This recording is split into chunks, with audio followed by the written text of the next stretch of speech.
Is your loved one resistant to care? This is a common problem that we deal with all the time. Just the other day, we did a consultation and our client care coordinator walked through the door and the family was in the middle of a struggle because I think it was the mother wouldn't allow someone to change her, and she'd been sitting in soiled undergarments all night, and our client care coordinator said, "Do you need some help?" And they said yes.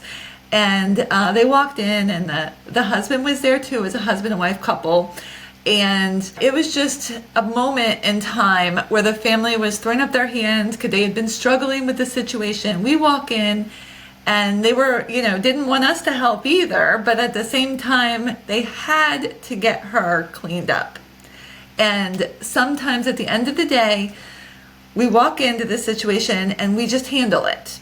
And the family is grateful for those moments in time. And we don't always get that opportunity to show a family, what we can do, because sometimes it's assuming, oh, they don't let us help. They might not let you help, or they're going to be resistant to care. And sometimes they are.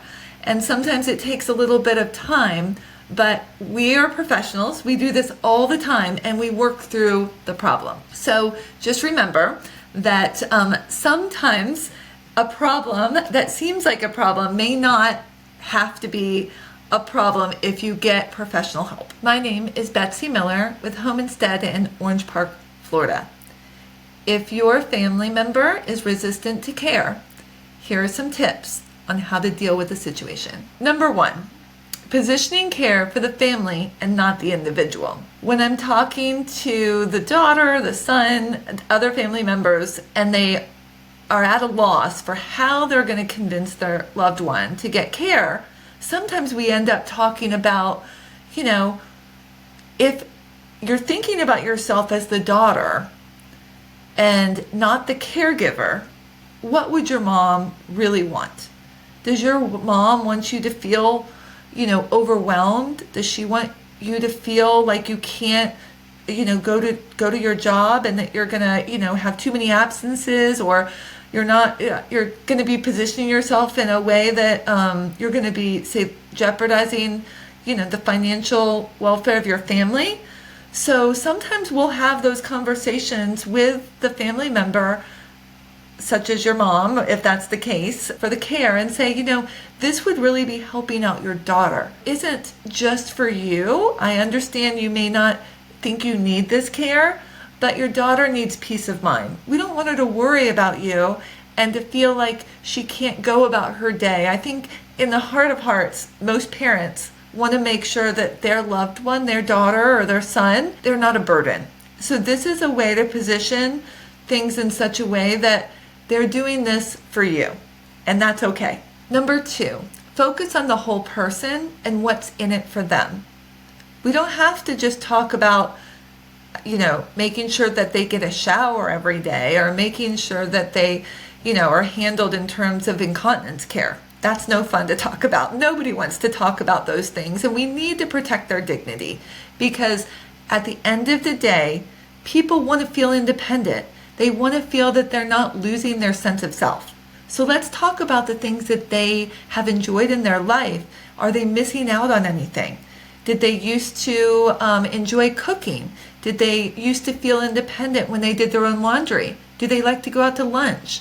Do they like to participate in a little bit of exercise if they're still able to? The YMCA, sometimes they don't drive anymore, so they're not able to go to those activities. So we really want to focus on how can we make their lives better, not what they might be feeling as taking away their independence. This transitions into number 3. Care is about creating independence, not taking it away. No one wants to feel like they need help. We do a lot of training with our caregivers to make sure that they're really spending time with the person and understanding how can they feel good about these interactions. So a lot of times we want to make sure, would you like something for lunch? They don't want to just have a sandwich necessarily showing up in front of them. They want to partake in that. So make sure that that person gets to sit near the caregiver while she's helping to prepare lunch. And if there's any opportunity for that person to, give ideas on what they might want or things that they can do to help cook, if cooking is something they enjoy. Now, there's many people who are like, oh, I've cooked too many meals in my life, I don't want to do that. But there might be other things that they want to stay independent. Picking out the clothing that they wear, doing some laundry, like participating. If they like to garden, going outside, taking a look at their property, walking around their yard, going to get the mail. There's no need, if they are capable of walking and things of that nature safely, as long as they can do the task safely, we want to encourage them to continue to do everything that they used to. And we have some wonderful, heartwarming stories about people who have maybe, broken a hip or a bone, and we come in and help care for them, and they get back to their regular way of life, even after a fall, because I know a fall for many people is scary. So many times that person is afraid to do the things that they did for fear of falling again. So that's one of those things that when you have a story of people progressing back to where they used to be, it's a great thing to be able to share with you, to know that, keeping that independence improves their quality of life and their happiness overall. Number 4, get support. If you call an agency to help you with this issue, make sure that you let them know everything that's going on. One of the things that we make sure to do is to understand the dynamic that we're walking into. If you know that your dad doesn't want to be bothered for more than 10 minutes talking to me when I come through the door, then let's make sure to get all the questions, all the back end done ahead of time. One thing I've done in the past is I've met a family at a local coffee shop down the road with the family, got all the information I needed. So when I came in to talk to the dad, I could just say, oh, this is why I'm here. The family had already prepped him for the situation, so he didn't have to stay there for all the paperwork, all the questions that usually takes about an hour. And he was happy with that because he didn't want to be bothered. So in that case too, there's also situations with dementia where people are afraid or very, very anxious about why I'm there. So again, we can set up the interaction to be less intimidating, more of like a friendship type situation. Like, this is my friend Betsy, and she's here to help you out. And that seems less intimidating than if I come in with my notepad and my paper and I'm taking notes the whole time about them. They might feel scared, like, why are they getting my information? So there's different things that we can do as long as you communicate, share with us, and we do our job of asking you the questions ahead of time to make sure that the interaction is as seamless and less stress as possible. In closing, we don't have all the answers, and every situation is different.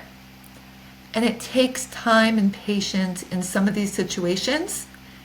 And my advice to you is to give different solutions a try. And if a solution doesn't work, I always tell people, give us 30 days. I know it's difficult, and sometimes I need the family to be on board and to help in these situations. We try different things, we do different things, and if home care is no solution, we're professionals. We're going to give you that advice.